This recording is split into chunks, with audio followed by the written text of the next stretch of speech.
Friend शक्ति के आने वाला एपिसोड के अपडेट आपके लेकर आए। एपिसोड जो है यहाँ पर शुरू होता है। हरक जो है उसके घर किन्नर आते हैं और बोलते हैं अगले जन्म में सामान्य रूप से पैदा होने वाली विशेष पूजा के बारे में बताते हैं। हरमन कहता है कि आप अपनी पहचान से नफरत करते हैं और कहता है कि आपको अपनी सोच पर शर्म आनी चाहिए। वो कहते हैं कि अगर आप किन्नर है तो ये पाप नहीं है।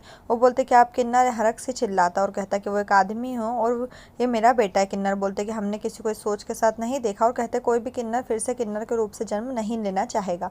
हरमन कहता है कि आप खुद को बदलना चाहते थे लेकिन लोगों की मानसिकता बदलने की ताकत नहीं रखते। किन्नरों का कहना है कि हमें अपने लिए सहानुभूति सुनकर अच्छा लगा और सभी के विचार पहले की तरह पुराने हैं। हमारे लिए दुनिया नहीं बदलेगी। हम अपनी जिंदगी को सही करने के लिए देवता की पूजा करते हैं। सौम्या हरमन से कुछ ना कहने के लिए कहती है।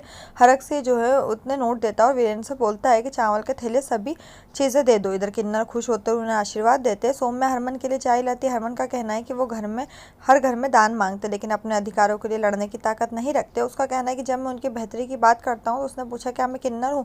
वो कहते मैं किन्नर के साथ रहते हूँ और उससे प्यार करता हूँ और सभी जन्मों में उसके साथ रहना चाहता हूँ। सौम्या का कहना है कि सभी किन्नरों की जिंदगी उनके जैसी नहीं होती और उसका कहना है कि उनका रिश्ता पूरा हो गया। हरमन का कहना है कि जब वो उसके साथ होती है तो वो बहुत खुश होता है और पूरा हो जाता है और वो उसकी पहचान नहीं बदलना चाहता। सौम्या को बुरा लगता है और वो सोचती कि वो उसे कभी भी पूरा नहीं कर सकती। प्रीतो वहाँ आती है और सौम्या को हैप्पी सी की बहन हल्दी के लिए तैयार होने के लिए कहती है। सौम्या बोलती है ठीक है। इधर शन्नो वीरेन से कहते हैं कि प्रीतो वापस आ गई और वह अब इस पर निर्भर होंगे। सौम्या अगर गोद लेती तो उनके बेटे की किस्मत पर संकट आ जाएगा। वीरेन बोलता है कि क्या करना है। शन्नो उसे जाने और मोहिनी से मिलने के लिए कहती है। रानी बोलती है इधर कि कोई सौम्या को मार डालेगा। करीना अपनी याददाश्त को हमेशा के लिए खो देने के लिए दवा लाती है और सोचती कि अब तुम नहीं बचोगी। वो रानी को कुछ दवाएं देती है। प्रीतो और सौम्या हल्दी की रस्म के लिए हैप्पी सिंह के घर आते हैं। हैप्पी सिंह की पत्नी बोलती है कि सौम्या जो है बहुत खूबसूरत है।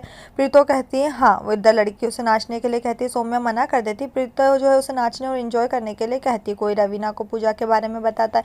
रवीना कहती है कि वो वहाँ जाएगी। सौम्या हल्दी फंक्शन में डांस करती है और हरमन को आई लव यू कहते हुए याद करती है और सॉन्ग बजता है बहारा हुआ दिल पहली बार वाला। वहाँ किन्नर आते चंदा नेक मांगती। प्रीतो सौम्या से नेक देने के लिए कहती है और उसे याद रखने के लिए कहती है कि वो नेक देने वाले समूह में है। सौम्या प्रीतो से नेक लेती है और चंदा को हाथ जोड़कर देती है। चंदा उसे आशीर्वाद देती है। सौम्या कहती है दीदी। चंदा यहाँ नहीं कहती और किन्नरों के साथ चली जाती है। सौम्या हल्दी की रस्में करती है और सोचती है कि वो रावण भगवान की पूजा करेगी। रवीना करीना से कहती है कि अगर सौम्या रावण पूजा में शामिल होती तो उसकी ज़िंदगी ख़त्म हो जाएगी। करीना का कहना है कि हम हमारे साथ खेल खेलेंगे। सौम्या हरमन और उसके अगली ज़िंदगी के लिए पूजा में शामिल होने का फैसला करती है और यहीं पर एपिसोड खत्म हो जाएगा। नेक्स्ट एपिसोड के लिए हमारे साथ जुड़े रहें। चैनल को सब्सक्राइब करिए, साथ में बेल भी प्रेस करें।